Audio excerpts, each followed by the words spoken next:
بسم اللہ الرحمن الرحیم۔ معزز سامعین کرام، السلام علیکم ورحمۃ اللہ وبرکاتہ۔ ہم آپ کی خدمت میں حالات حاضرہ کے عنوان سے حاضر ہوئے ہیں اور خطے کی بدلتی ہوئی صورتحال انشاءاللہ آپ کی خدمت میں ہم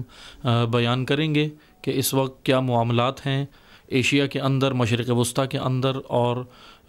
رشیا اور یوکرین کے جو معاملات اس وقت جو ایک بہت ہی یہ کہہ لیں کہ ایک ہاٹ ٹاپک دنیا کے اندر جو اس وقت چل رہا ہے وہ رشیا اور یوکرین کے معاملات ہیں، اس کو بھی انشاءاللہ میں آپ کی خدمت میں آج بیان کروں گا اس مختصر سے وقت میں۔ اور دوسرے اسی مختصر سے وقت میں انشاءاللہ کوشش کروں گا آپ کی خدمت میں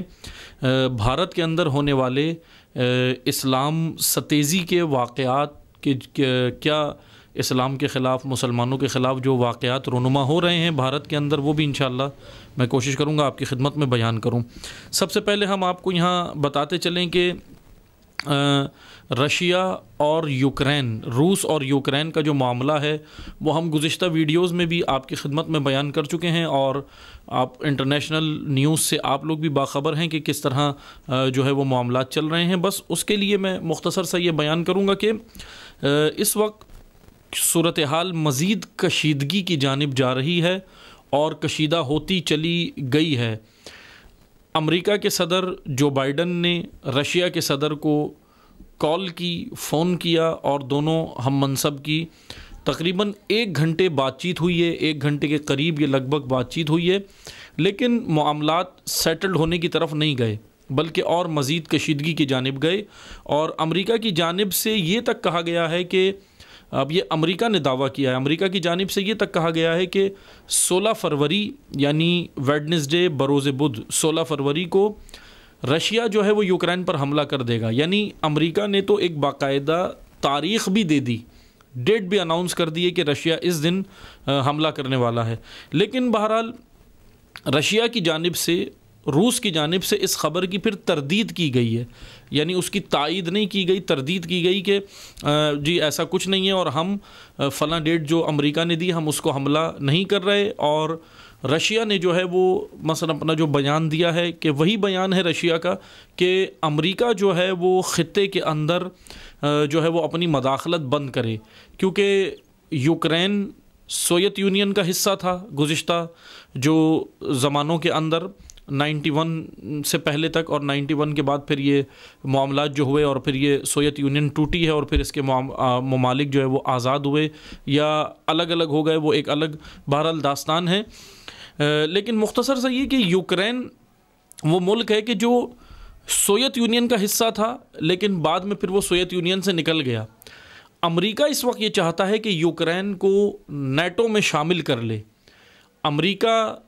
اپنے مثلا مفادات لے کر میدان میں اترا ہوا ہے اور نیٹو کے اندر یوکرین کو شامل کرنے کی کوششیں کر رہا ہے۔ اور اس وقت یہ چند ممالک ہیں جس میں برطانیہ، امریکہ، کینیڈا، جرمنی، فرانس، اور اس کے علاوہ بھی کئی ممالک ہیں کہ جنہوں نے باقاعدہ اپنے شہریوں کو یوکرین چھوڑنے کا حکم دے دیا ہے۔ برطانیہ نے، انگلینڈ نے، UK نے، یونائٹڈ کنگڈم نے یہاں تک کہا ہے اپنے شہریوں کو کہ وہ جلد از جلد یوکرین چھوڑ دیں، یوکرین سے باہر نکل آئیں، کیونکہ رشیا کسی بھی وقت حملہ کر سکتا ہے اور رشیا فضائی حملہ کرے گا۔ یہ بھی برطانیہ نے، رشیا نے اپنے مثلا انگلینڈ نے اپنے شہریوں کو کہا ہے کہ وہ فضائی حملہ کرے گا، اور اگر رشیا نے یہ حملہ کر دیا تو پھر ہم آپ کو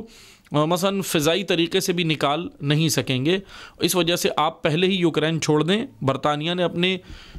جو ہے وہ سٹیزنز کو، اپنے شہریوں کو یہ حکم دیا ہے، اپنے جو ان کے باشندے ہیں برطانیہ کے جو یوکرین میں رہ رہے ہیں ان کو یہ حکم دیا ہے۔ دیگر ممالک نے بھی یہ باقاعدہ اعلان کر دیا ہے کہ وہ جلد از جلد اپنی یہ یوکرین چھوڑ دیں۔ امریکہ نے مزید 3000 فوج اپنی پولینڈ بھی بھیج دی ہیں، پولینڈ میں اس نے داخل کر دی ہیں۔ اور امریکہ، میں یہاں ایک مختصر سا صرف آپ کی خدمت میں تجزیہ کروں گا، پھر ہم دوسری خبر کی جانب آئیں گے کہ امریکہ اصل میں چاہتا یہ ہے کہ یوکرین پر روس حملہ کرے۔ حالانکہ سوال یہ بنتا ہے کہ امریکہ ظاہری طور پہ تو بالکل سامنے ہے، ظاہری طور پہ تو وہ یہ کہہ رہا ہے کہ رشیا نے اگر حملہ کیا تو ہم جو ہے وہ یوکرین کا ساتھ دیں گے، کیونکہ اور جو ہے وہ مزید اپنی فورسز بھی وہاں پہ پولینڈ اور اس کے اطراف میں جو ممالک ہیں یوکرین کے وہاں اتار رہا ہے. لیکن یاد رکھیں امریکہ کی یہ شیطانی چال ہے، کیونکہ امریکہ وہ ملک ہے جس نے پوری دنیا کو اس وقت ڈسٹرب کر کے رکھا ہوا ہے، پریشان کر کے رکھا ہوا ہے. متحدہ عرب امارات کے اندر امریکہ نے اس وقت یہ کام کیا ہے کہ اپنا اسلحہ اور مثلا متحدہ عرب امارات میں جنگی طیارے بھیجے ہیں. امریکہ نے اس وقت اپنے باقاعدہ جنگی طیارے تعینات کر دیے ہیں وہ یمن کے اوپر بمباری کے لیے. اور ادھر یوکرین کے معاملے میں بھی امریکہ نے اپنی فورسز اتار دی ہیں، کیونکہ سب سے زیادہ جو اس وقت یہ کہہ لیں کہ اگر یہ جنگ چھڑتی ہے تو سب سے زیادہ جو فائدہ ہونے والا ہے وہ خود امریکہ کو ہوگا. کیونکہ امریکہ ہمیشہ سے امریکہ کی ایک شیطانی چال یہ ہے، اس کی پالیسی یہ رہی ہے کہ امریکہ نے شروع سے، یہ تاریخ ہے آپ جانتے ہیں کہ امریکہ نے جس ملک پہ بھی دہشت گردی کا بلیم لگایا، الزام لگایا، اس کے لیے پہلے سے کام یہ کیا کہ وہاں پر خود پہلے دہشت گرد پیدا کیے. وہ افغانستان ہو، وہ عراق ہو، وہ سیریا ہو، یا کوئی دیگر اور خطے کے اندر زمینیں ہوں، لیبیا ہو، دیگر ہو، جہاں بھی اس نے امریکہ نے اپنا اثر و رسوخ جمانا چاہا یا کوئی بھی مفاد اپنا اس نے حاصل کرنا چاہا، تو اس نے پہلے اس ملک کے اندر دہشت گردی کا شور ڈالا، اقوام متحدہ کے اندر ڈالا، UN کے اندر ڈالا، اور پھر اس طرح دنیا کے اندر اس نے شور کر کے دہشت گرد پیدا کرنا، دہشت گرد بنانا، پھر زمینوں پر مثلا دہشت گرد بنانے کے بعد دہشت گردی پھیلانا، پھر زمینوں پہ پھر دہشت گردی پھیلانے کے بعد دہشت گردی کا شور مچانا، اور پھر دہشت گردی کو ختم کرنے کے بہانے سے ان زمینوں پہ داخل ہو کے ان زمینوں پہ قبضہ کرنا. یہ امریکہ کی روش ہے جو شروع سے رہی ہے. آج بھی امریکہ یہی کام بہت سارے ممالک میں کر رہا ہے. لیکن یہاں پہ یوکرین کے معاملے میں امریکہ چاہتا ہے کہ رشیا جو ہے وہ حملہ کرے، کیونکہ جتنی زیادہ دنیا کے اندر جنگ ہوگی، جتنے ممالک کے درمیان میں کشیدگی ہوگی، معاملات خراب ہوں گے، امریکہ کو فائدہ یہ ہوگا کہ امریکہ کا اسلحہ بکے گا، امریکہ کی اکنامکس اوپر جائے گی، نیچے کی جانب نہیں آئے گی. جیسے کہ متحدہ عرب امارات کے ساتھ امریکہ نے کئی معاہدے کیے، دیگر قطر کے ساتھ کیے، دیگر ممالک کے ساتھ کیے، عربوں کے ساتھ اس نے کئی معاہدے کیے امریکہ نے ان کی حفاظت کے، اور ان کی حفاظت کے نام پہ ان سے یہ سارے مثلاً کہہ لیں کہ یہ امریکہ جو ہے وہ ان سے پیسے لیتا رہا. جیسے کہ آل سعود کے ساتھ امریکہ نے کیا کہ آل سعود سے جتنا یہ کہہ لیں کہ وہ ایک دودھ دینے والی گائے تھی، جتنا دودھ امریکہ لے سکتا تھا اس کا دودھ نچوڑا. اب امریکہ نے جو ہے وہ UAE کی جانب رخ کیا ہے، اور دیگر خطے کے جو ممالک ہیں عرب ممالک ان کی جانب رخ کیا. بہرحال چھوڑا آل سعود کو بھی ابھی مکمل طور پہ نہیں ہے، لیکن ظاہر سی بات ہے کہ ان کو بھی ساتھ رکھنا ہے، کیونکہ ابھی بھی آل سعود کے اندر بہت کچھ باقی ہے جو امریکہ نے ان سے نکلوانا ہے. بجٹ کے نام پر، فوجی بجٹ کے نام پر، سیکیورٹی کے نام پر امریکہ نے اپنا سب کچھ مثلا یہ کہہ لیں کہ ان عرب ممالک کو لوٹا ہے، دیگر پوری دنیا کو لوٹا ہے اس وقت امریکہ نے. اب امریکہ یہی کام یوکرین پہ پریشر ڈال کے کرنا چاہ رہا ہے. یہ جو امریکہ ایک پریشر ڈال رہا ہے نا، یہ اصل میں رشیا کو دھمکانے کے لیے امریکہ کچھ بھی نہیں کر رہا. یعنی کہ جو صرف یہ بیان بازی ہو رہی ہے رشیا کو کہ تم نے یہ کیا تو ہم یہ کر دیں گے، اصل میں رشیا کو روکنے کے اقدامات امریکہ نہیں کر رہا، بلکہ یوکرین کو ڈرا رہا ہے. یوکرین کو ڈرا رہا ہے کہ آپ دیکھو رشیا آ رہا ہے، آپ کی جانب رشیا آ رہا ہے، رشیا حملہ کر دے گا، رشیا یہ کر دے گا، روس یہ کر دے گا، کیونکہ رشیا ایک بڑی طاقت ہے، عالمی طاقت ہے، اور یوکرین اس کے مقابل کوئی طاقت نہیں ہے. اب امریکہ کیا کر رہا ہے؟ یہاں پہ اپنی نیٹو فورسز لگا رہا ہے، دیگر ممالک کو بھی لا رہا ہے، اپنی افواج بھیج رہا ہے. پھر کرے گا کیا؟ ان کے اخراجات لے گا، ان کا خرچہ لے گا. کس سے لے گا؟ یوکرین سے لے گا، دیگر یورپی ممالک سے لے گا، ادھر عرب ممالک سے جیسے لیتا رہا ہے اور ابھی بھی لے رہا ہے. یمنی جو میزائل مارتے ہیں اس وقت UAE کے اوپر مار رہے ہیں، یا دبئی کے اندر جہاں بھی وہ یمنی میزائل مارتے ہیں، تو امریکہ کیا کرتا ہے؟ اپنا ایک اس نے جو سسٹم لگایا ہوا ہے مثلا میزائل کو فیل کرنے کا. ابھی بسا اوقات ہوا یہ ہے کہ وہ سسٹم ہی فیل ہو گیا. کیوں ہو گیا؟ کیونکہ امریکہ نے ایک ایسے سسٹم وہاں پہ تعینات کیے ہیں کہ جو جان بوجھ کر، کبھی تو ظاہر سی بات ہے کہ وہ فیل بھی ہو جاتے ہیں، اور کبھی جو ہے وہ امریکہ جان بوجھ کے ان کو فیل کروا دیتا ہے اور حملہ ہو جاتا ہے ان ممالک کے اوپر. کیوں؟ کیونکہ جتنا کشیدگی دنیا کے اندر ہوگی، فائدہ امریکہ کو ہونے والا ہے۔ یہ امریکہ کی چال اور حربیں ہیں، شیطانی چال جو امریکہ جاری کیے ہوا ہے، اور امریکہ چاہ رہا ہے کہ رشیا یوکرین پہ حملہ کرے تاکہ امریکہ کی جو ہے وہ مارکیٹ اکنامکس اور یہ ساری چیزیں جو ہے وہ مزید بڑھ جائیں، اسلحہ بھی کہ مارکیٹ امریکہ کی بڑے۔ بہرحال امریکہ کی یہ پلاننگ ہے۔ دوسری جانب جو میں نے آپ کو خبر دینی ہے مختصراً، اس کے اوپر ہم تجزیہ کریں گے، وہ ہے بھارت کے حوالے سے۔ بھارت کے اندر جو ہے وہ حالیہ ایک واقعہ ہوا، وہ سب کو معلوم ہے، میں مختصر سی خبر سے آپ کو بتا دیتا ہوں کہ کرناٹکا بھارتی ریاست ہے، وہاں کے ایک کالج کے اندر، ایک شہر کے کالج کے اندر جو ہے وہ ایک لڑکی نے حجاب کے اوپر جو ہے وہ احتجاج کیا ہے، اور پھر مثلا اس نے اپنا ایک اظہار کیا حجاب کے اوپر، لیکن کرناٹکا کورٹ نے یہ سارا، مثلا یہ خبر آپ کو معلوم ہے، بس میں وہ خبر نہیں پڑھ رہا، کرناٹکا کورٹ نے باقاعدہ اسکول کالجز میں لڑکیوں پر حجاب پر پابندی لگا دی ہے، عائد کر دی ہے۔ کورٹ نے باقاعدہ یہ فیصلہ دے دیا ہے، اور کرناٹکا کورٹ کی دیکھا دیکھی راجستھان کے اندر، راجستھان بھی ایک صوبہ ہے، ریاست ہے بھارت کی، اس کے اندر بھی یہ کام ہو گیا ہے کہ وہاں بھی جو ہے وہ حجاب کے اوپر پابندی لگا دی ہے۔ لیکن اب یہ مسلمانوں کی جانب سے جو ریئیکشن آنا شروع ہوا وہ یہ ہوا کہ دہلی سے لے کر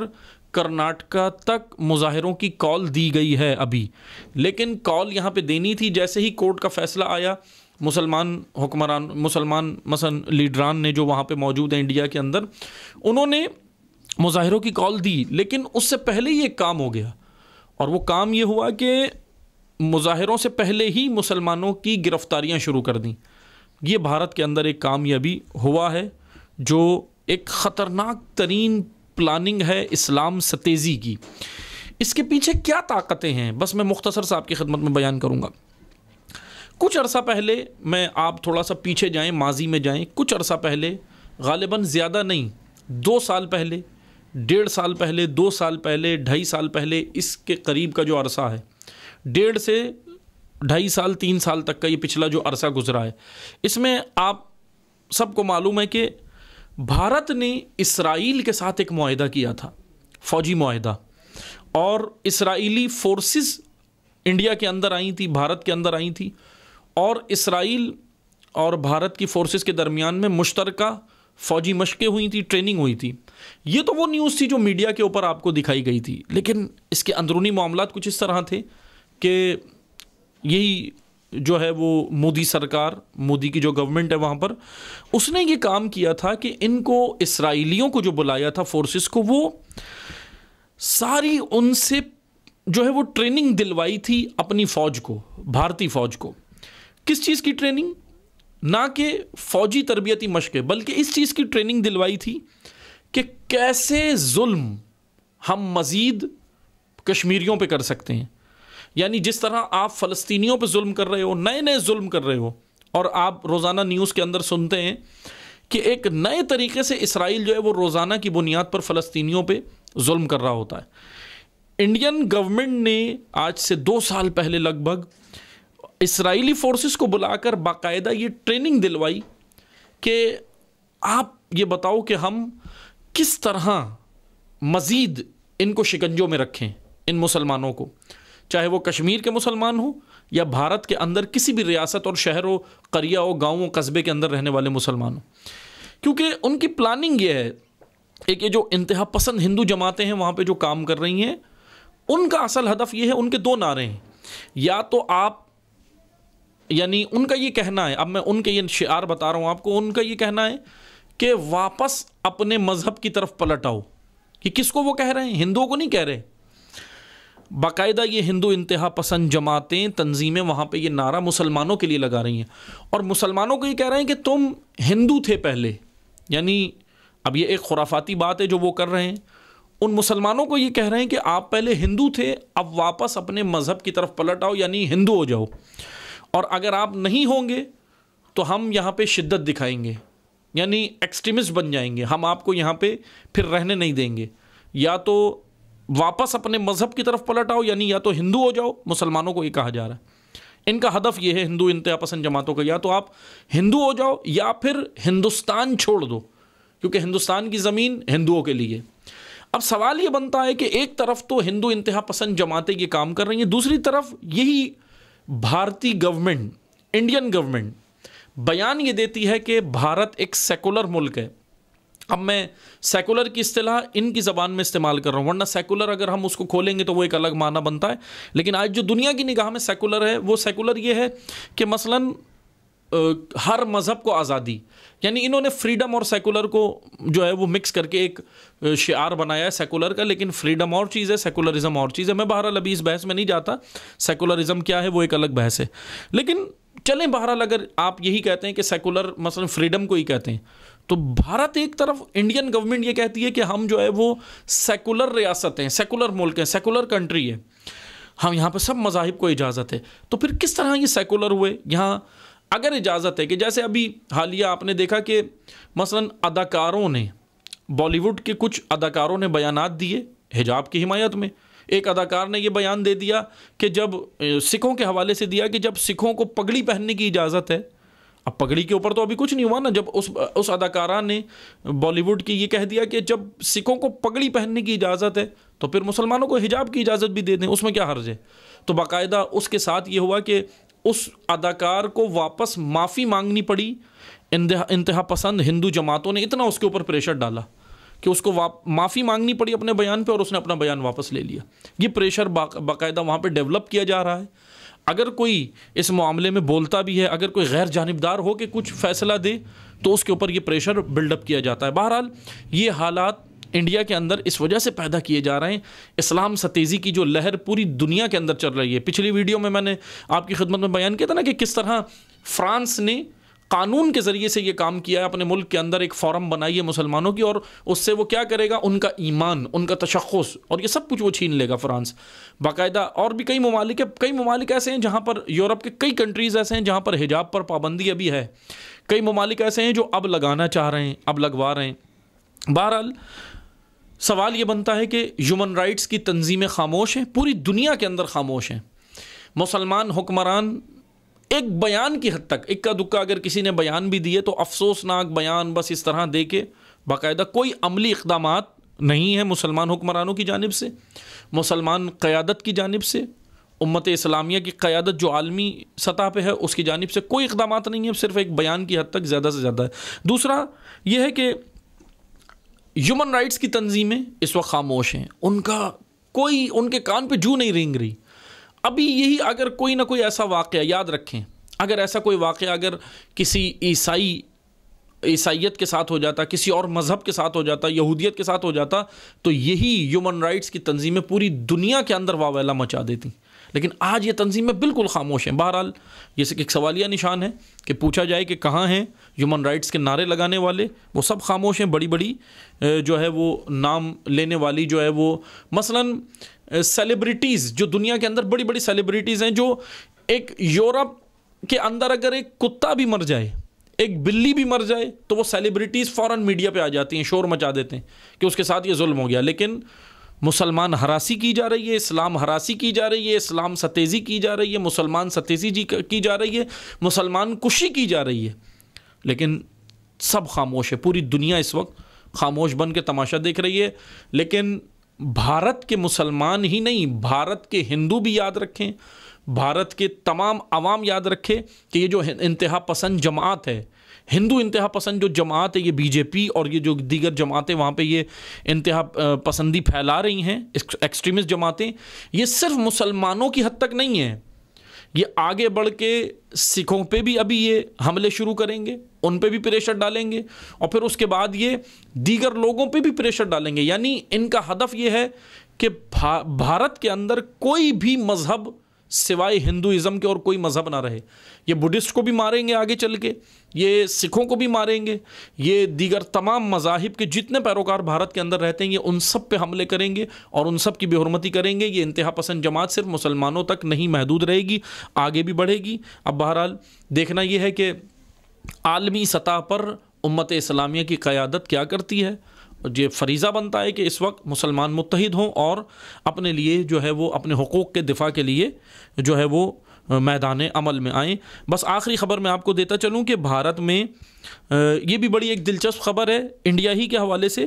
کہ ابھی انڈیا کے اندر بڑی بڑی کمپنیز ہیں، برانڈز انڈیا کے اندر ان کی برانچز ہیں، بہرحال یہ پوری دنیا کی بڑی کمپنی ہیں جن میں چند نام لے رہا ہوں. ہنڈائی ہے، ہونڈا ہے، کیا ہے، یہ وہ ہیں کمپنیز جو موٹر بناتی ہیں، کاریں بناتی، گاڑیاں بناتی ہیں. ڈومینوز پیزا کے حوالے سے یہ بڑی ایک برانڈ ہے ڈومینو. سوزوکی کمپنی، KFC، یہ مشہور کمپنیاں ہیں اور آپ سب نے ان کے نام سنے، بڑی بڑی برانڈ ہیں. ان تمام کمپنیوں نے ابھی حالیہ گزشتہ دنوں میں بھارت کی گورنمنٹ سے معافی مانگی ہے. اتنی بڑی بڑی برانڈز نے کیوں مانگی ہے؟ اس کی ایک وجہ یہ ہے کہ یہی کمپنیز، ہونڈائی ہو، ہونڈا ہو، سوزوکی ہو، کیا ہو، ڈومینوز ہو، KFC ہو، سوزوکی، جتنی بھی کمپنیز ہیں، ظاہر سی بات ہے یہ انڈیا میں تو محدود نہیں ہیں، پاکستان میں بھی ہیں، دیگر پوری دنیا کے اندر یہ پھیلے ہوئے ہیں. یہ کمپنیاں، ان کی پروڈکٹ پوری دنیا کے اندر جو ہے وہ لوگ استعمال کرتے ہیں. ہوا یہ کہ 5 فروری جو پاکستان میں یوم کشمیر کے عنوان سے منایا جاتا ہے، یہ کمپنیز ہنڈائی، ہونڈا، کیا، سوزوکی، ڈومینوز، KFC، اب یہ خبر آپ کو میڈیا نے نہیں دکھائی، نہ پاکستانی میڈیا نے دکھائی، نہ کوئی اور میڈیا نے دکھائی، لیکن یہ خبر موجود ہے کہ ان کمپنیز نے 5 فروری کو، جو پاکستان میں ان کی برانچز ہیں، 5 فروری کو پاکستان کے اندر ان کمپنیز نے اپنے مثلاً یوم یکجہتی کشمیر کے حوالے سے کشمیریوں کی حمایت میں مثلاً اپنے سائنز لگا دیے اپنی ویب سائٹس کے اوپر اور دیگر، یا یہ کہہ لیں کہ اپنے سوشل میڈیا اکاؤنٹس کے اوپر انہوں نے ایک اظہار یکجہتی کر دیا، جس پر بھارت کی گورنمنٹ نے ان تمام کمپنیز سے احتجاج کیا، شور مچایا کہ آپ نے کشمیر کی حمایت کیسے کی، جس پر پریشر میں آ کر ان تمام کمپنیز نے، ہنڈائی، ہونڈا، کیا، سوزوکی، ڈومینوز پیزا اور مثلاً KFC، ان تمام برانڈڈ کمپنیوں نے کیا پریشر میں آ کے انڈیا کے بھارت سے معافی مانگی ہے. کیوں مانگی انڈین گورنمنٹ سے معافی؟ کس وجہ سے کہ وہ، اور پھر انہوں نے بیان بھی یہ دیا کہ بھائی یہ اس وجہ سے ہوا کہ یہ مثلا یہ کمپنی کی طرف سے نہیں ہے، یہ تو وہاں کے جو کنٹری مینیجرز ہوں گے پاکستان کے اندر، جو ان کے مثلا کنٹری مینیجر ہیں، دیگر وہ ہیں، انہوں نے یہ لگا دیا تھا اور ہم اس کی معذرت چاہتے ہیں. اب سوال یہ بنتا ہے، انڈیا کے اندر ظاہر سی بات ہے پاکستان کے مقابل انڈیا میں ان کمپنیوں کا سرمایہ زیادہ لگا ہوا ہے، کیونکہ انڈیا ایک بڑا ملک ہے. انڈیا رقبے کے حساب سے، آبادی کے حساب سے، اکنامکس کے حساب سے، تمام اعتبار سے پاکستان سے وسعت میں زیادہ ہے، اکنامکس میں زیادہ ہے، ہر چیز میں زیادہ ہے. تو انڈیا میں سرمایہ زیادہ ہے ان کمپنیوں کا بنسبت پاکستان کے، تو اس وجہ سے ظاہر سی بات ہے پریشر میں آ کے انہوں نے معافی مانگی. لیکن انڈیا نے تو احتجاج کیا کشمیر، یوم یکجہتی کشمیر کے اوپر، ان سے معافی منگوا لی اظہار کرنے پہ، لیکن پاکستانی گورنمنٹ نے کوئی کام نہیں کیا. پاکستان کی طرف سے کوئی بیان نہیں آیا، حتیٰ کہ بیان آنا کجا، کسی وزیر کا، کسی پرائم منسٹر کا، فلاں کا، کسی کا بیان کچھ نہ آنا تو بہت دور کی بات ہے کہ انہوں نے کمپنیز کے جو ہے وہ ڈائریکٹر سے، کنٹری مینیجر سے، ان لوگوں سے کہا ہو، یا اوپر کمپنی میں بین الاقوامی سطح پہ، انٹرنیشنل سطح پہ ان سے بات کی ہو. بات کرنا تو کجا، اس خبر کو میڈیا پہ بھی نشر کرنے سے روک دیا. پاکستانی گورنمنٹ نے یہ کام کیا کہ اگر آپ کے یہاں پہ انہوں نے کشمیر کی حمایت کی تو کم از کم یہ میدان میں آنا چاہیے تھا. جو پاکستانی گورنمنٹ نہیں آئی، یہ ایک سوالیہ نشان بنتا ہے پاکستانی حکومت کے اوپر. بہرحال